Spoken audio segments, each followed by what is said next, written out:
నమస్తే and welcome to hit TV. ఏపీలో మరో 15 సంవత్సరాలు జగన్ సీఎంగా ఉంటే రాష్ట్రంలో నిరక్షరాస్యత అసలు ఉండదని ఎంవీవీ సత్యనారాయణ అన్నారు. విశాఖ తూర్పు నియోజకవర్గం వైసీపీ అభ్యర్థిగా నామినేషన్ దాఖలు చేసిన అనంతరం సత్యనారాయణ ఈ వ్యాఖ్యలు చేశారు. వైసీపీ ఎమ్మెల్యే అభ్యర్థి ఎంవీవీ సత్యనారాయణ విశాఖ తూర్పు నియోజకవర్గం నుంచి నామినేషన్ దాఖలు చేశారు. ఈ కార్యక్రమానికి అభిమానులు, కార్యకర్తలు, స్థానిక నేతలు భారీగా తరలివచ్చారు.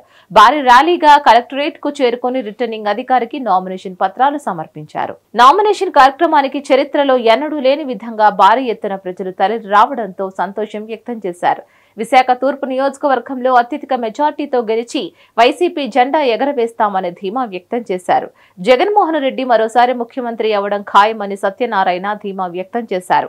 సీఎం జగన్ పై ప్రతిపక్షాలు చేస్తున్న విష ప్రచారాన్ని తీవ్రంగా ఖండించారు.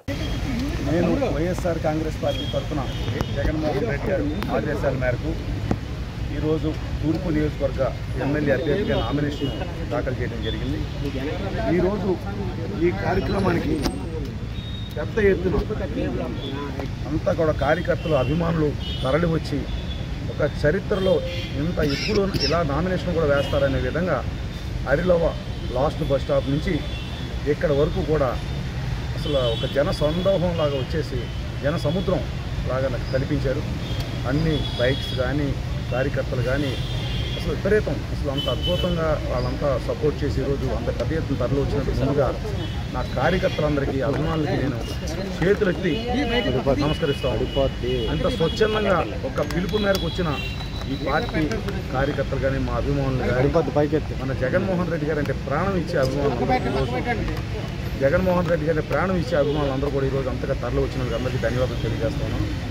ముఖ్యంగా ఈరోజు ఈ నామినేషన్ ప్రక్రియలో ఈ ర్యాలీలు చూస్తూ ఉంటే మేము అత్యధిక మెజార్టీతో ఈ స్థానం గెలుస్తామని నేను చెప్పగలుగుతాను. అదేవిధంగా రాష్ట్రంలో జగన్మోహన్ రెడ్డి గారు కూడా ముఖ్యమంత్రిగా అత్యధిక స్థానాలు గెలుచుకుని ప్రమాణ స్వీకారం చేయబోతూ ఉన్నారు. ఇది నేను ఊరికే చెప్పట్లేదు, ఎందుకంటే నేను గత 6 నెలల నుంచి ప్రజల్లో తిరుగుతూ ఉన్నాను. 4 నెలల నుంచి కంటిన్యూస్గా పాదయాత్ర చేస్తా ఉన్నాను. గడపకి తూర్పు నియోజకవర్గం బడ్జెట్ తిరిగాను. వాళ్ళందరి మనసులో మాట ఈరోజు ప్రతి ఒక్కరు కూడా ఒకటే చెప్తా ఉన్నారు, బాబు మాకు ఆ బాబు ఒక కొడుకులా, ఒక తమ్ముడులా అందరికీ సాయం చేస్తారు. అన్నలా మేము ఇంకెవరు కావాలి, మాకు ఇంకేం కావాలి, ఆయన అన్నీ మాకు అడగకుండా ఇచ్చారు. మాకు ఇంకేమీ మాకు అక్కర్లేదు. కాబట్టి మేము వేరే వాళ్ళ కోసం ఆలోచించే అవసరం మాకు లేదు బాబు. మేము జగన్ని అబద్ధాలు చెప్పి అన్ని హామీలు తప్పిన వ్యక్తులు మేము ఎట్టి నమ్మం. 5 సంవత్సరాల్లో ఏదైతే హామీలు ఇచ్చారో, నవరత్నాల పథకాలు పెట్టారో అన్నీ కూడా హామీలు 100% నెరవేర్చి మాకు ఈరోజు సంతోషంగా మా పిల్లల చదువులు కానీ, మాకు ఇల్లులు కానీ, మాకు వైద్యం కానీ, చేయూత కానీ, ఆసరా కానీ, వాహన మిత్ర కానీ, రకరకాల రైతు భరోసా కానీ, ఇవాళ మత్స్యకార భరోసా కానీ, ఇలా ప్రతిదీ ఎంతో సహాయం చేశారు మాకు. ఇవాళ ఆయన వల్ల మా పేదరికం నిర్మూలన అవుతూ ఉంది, పేదలు సంతోషంగా చదువుకుంటామని చెప్తా ఉన్నారు. నిజంగా నేను చెప్తా ఉన్నాను, వాళ్ళు చెప్పిందే కాదు, జగన్మోహన్ రెడ్డి గారు ఇంకో 15 సంవత్సరాలు ముఖ్యమంత్రిగా ఉంటే రాష్ట్రంలో నిరక్షరాస్యత అనేది ఉండదు, పేదరికం ఉండదు. ఈయన వచ్చిన తర్వాత 5 సంవత్సరాలు పేదరికం 12% నుంచి 6% తగ్గింది. అక్షరాస్యతలో ఈ దేశంలోనే కేరళను దాటి ముందుకెళ్ళి ప్రథమ స్థానంలో మన రాష్ట్రం ఉంది.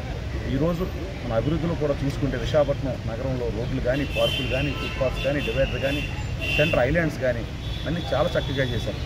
గత 5 సంవత్సరాలు ఏ ఒక్కరోజు కూడా నీటి సమస్య అనేది లేదు, తాగునీటి సమస్య లేదు. అసలు ఎప్పుడు కూడా తాగునీరు లేదు అని ఎవరో ఒక ఆటో కానీ, ట్యాంకర్ కానీ అన్లోడ్ చేసుకున్న విషయం కూడా ఎప్పుడు మనం గమనించాం. అదేవిధంగా కరెంటు, పవర్ కట్ అనేది 5 సంవత్సరాలు 24 అవర్స్ పవర్ సప్లై చేశారు. శానిటేషన్ మన దేశంలోనే, రాష్ట్రంలో మన దేశంలోని ఈ విశాఖపట్నం 4వ స్థానంలో వచ్చింది శానిటేషన్ విషయంలో. అంత పరిశుభ్రంగా పెంచారు ఇక్కడ గ్రీనరీ. అదేవిధంగా లా అండ్ ఆర్డర్ కూడా ఎక్కడ ఒక చిన్న గొడవలు కానీ, తాగుబోతులు కానీ ఇబ్బంది లేకుండా కూడా చాలా చక్కగా చేశారు. కానీ కొన్ని పత్రికలు ఏదో దుష్ప్రచారం చేస్తూ ఉన్నాయి, కానీ ప్రజలందరూ కూడా గమనిస్తూ ఉన్నారు. ప్రజలేమో అమాయకులు కాదు. ఈరోజు ధరలు పెరిగిపోయిన దుష్ప్రచారం చేస్తూ ఉన్నారు.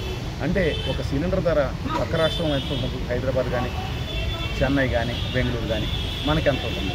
అదేవిధంగా కందిపప్పు కానీ, పంచదార కానీ, నూనె కానీ, ఇలా సబ్బు కానీ, పేస్ట్ కానీ, షాంపూ కానీ అన్ని నిత్యావసర వస్తువులు కూడా దేశంలో ఒకే ధరలో ఉంటాయనే విషయాన్ని కూడా గమనించకుండా జగన్ గారు వాళ్ళ ధరలు పెరిగిపోయిన దుష్ప్రచారం చేయడం, ఇలా చాలా రకరకాలుగా ఏదో రకంగా వాళ్ళంతా కలిపి అధికారంలోకి రావాలి, ఏదో రకంగా మళ్ళీ రాష్ట్రాన్ని దోచుకోవాలనే ఉద్దేశంలో వాళ్ళు అభిప్రాయంతో ఉన్నారు. నేను ఒకటి అడుగుతా ఉన్నా, ఈరోజు సంక్షేమం 2,70,000 కోట్లు సంక్షేమం చేశారు 5 సంవత్సరాలు జగన్మోహన్ రెడ్డి గారు. దాన్ని చంద్రబాబు నాయుడు ఏమన్నాడు, శ్రీలంకన్ చేసేస్తున్నాను అన్నారు. అదేవిధంగా వాలంటీరు గేదెలను కాస్తారని అడిగిన వ్యక్తి ఈరోజు వాలంటీర్ వ్యవస్థ అద్భుతం చెప్తా ఉన్నారు. అదేవిధంగా 2,70,000 కోట్లు కాదు నేను ఇంకా ఎక్కువ ఇస్తానని మాట్లాడతాను. అంటే అతని మాటలో 6 భరోసా 6 గ్యారెంటీలను ఆల్రెడీ ఇచ్చాడు. ఎవరో కనీసం దాని గురించి ఆలోచన కూడా చేయలేదనే విషయాన్ని మనం గమనించాలని చెప్తా ఉన్నాం. ఆయన మాటలు ఎవరు నమ్మే స్థితిలో లేదు. ఎందుకంటే 2014లో 680 పేజీలు మేనిఫెస్టో ఇచ్చాడు, ఒక్కటి నెరవేర్చలేదు. ఈరోజు అదే మళ్ళీ 6 గ్యారెంటీలు మేనిఫెస్టో పట్టుకుని వచ్చాడు. ఎవరు కూడా ఆయన అవసరం లేదు మాకని చెప్తా ఉన్నారు. ఎట్టి పరిస్థితిలో కూడా ఈసారి వైఎస్ఆర్సీపీ అత్యధిక స్థానాలు గెలవబోతా ఉంది. అదేవిధంగా విశాఖపట్నం ఈస్ట్, విశాఖపట్నంలో అన్ని స్థానాలు 4 స్థానాలు కాదు, అన్ని స్థానాలు ఏదైతే 4 స్థానాలు కోల్పోయాం అవే కాకుండా అన్ని స్థానాలు ఈసారి గెలవబోతా ఉన్నాం. ఈసారి మా ఈస్ట్ మాత్రం గంటాపరంగా చెప్తా ఉన్నాము. ఈస్ట్ ఎట్టి పరిస్థితులు మేము గెలుస్తామన్న విషయాన్ని తెలియజేస్తా ఉన్నాం. ఈరోజు మా పార్లమెంట్ స్థానం కూడా మన ఎట్టి పరిస్థితుల్లో గెలవబోతా ఉన్నాం. ఈరోజు నాతో పాటు మా ముల్లప్పరావు ఈస్ట్ అబ్జర్వర్ గారు, అదేవిధంగా సురేష్ గారు, లేకపోతే దాస్ గారు, మన వీరచంద్ర గారు,